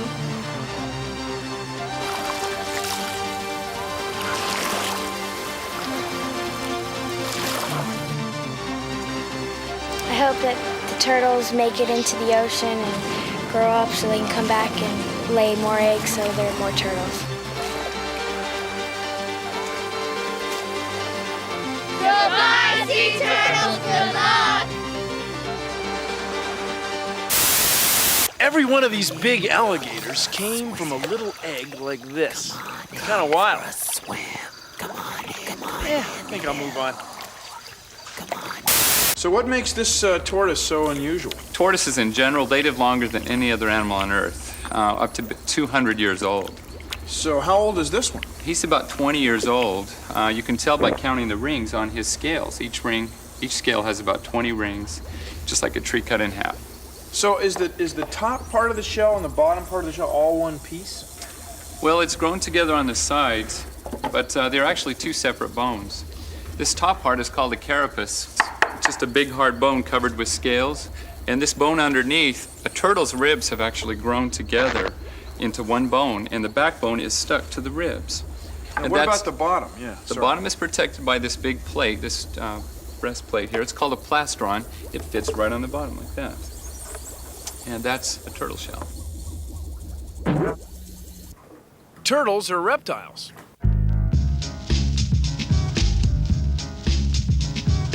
This turtle has no trouble regulating its body temperature. It just lives in fresh water all day in the Everglades. Whatever the water temperature is, that's the temperature the turtle is. You and I can't do that. Turtles are reptiles. Big and scary.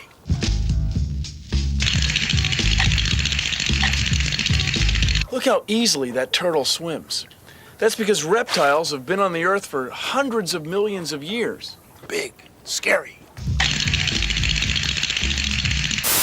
Okay, let's see if we can make Lumpy go to sleep. 1, 2, 3. Lumpy's out cold. Wake up, Lumpy. Wake up. Come on. He's back. There you go.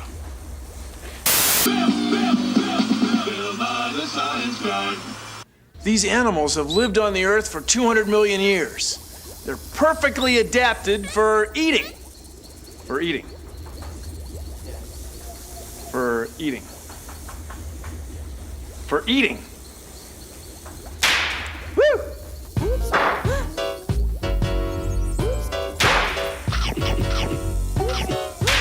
Woo! Nothing like a mealworm. Tongue is 2.5 times as long as he is. They know what they're doing. So, you know, you're a great crowd. I love the reptile room. I'm just happy I'm not a fly.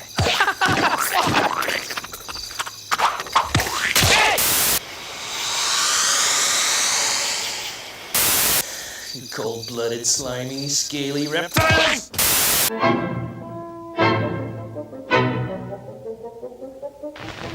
While I hold the eggs, Bob wrestles the alligator. Okay.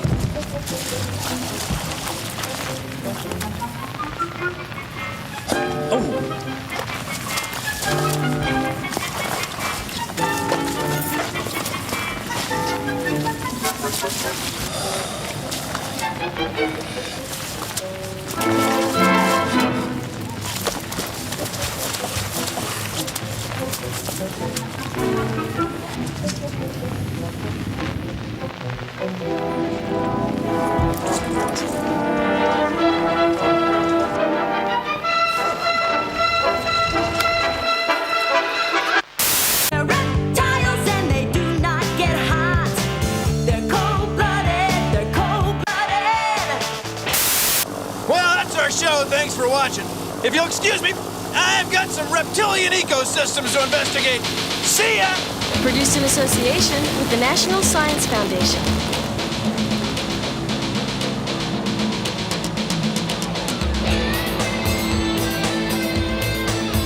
Reptiles live in wetlands like this one because it's very easy for them to regulate their body temperature. Everything's wet. All day, all night, all the time. Ha! I love airboats. I remember once we were skidding to the left. Hit a snag, tipped it right over. Gators everywhere. What do? I'll tell you what you do. You right that boat. You right that boat right now, because there's gators. There's gators out to get you. You drain the air filter, and you're back in the channel. Right back on the airboat that threw you. That's it, yeah. Those were the days.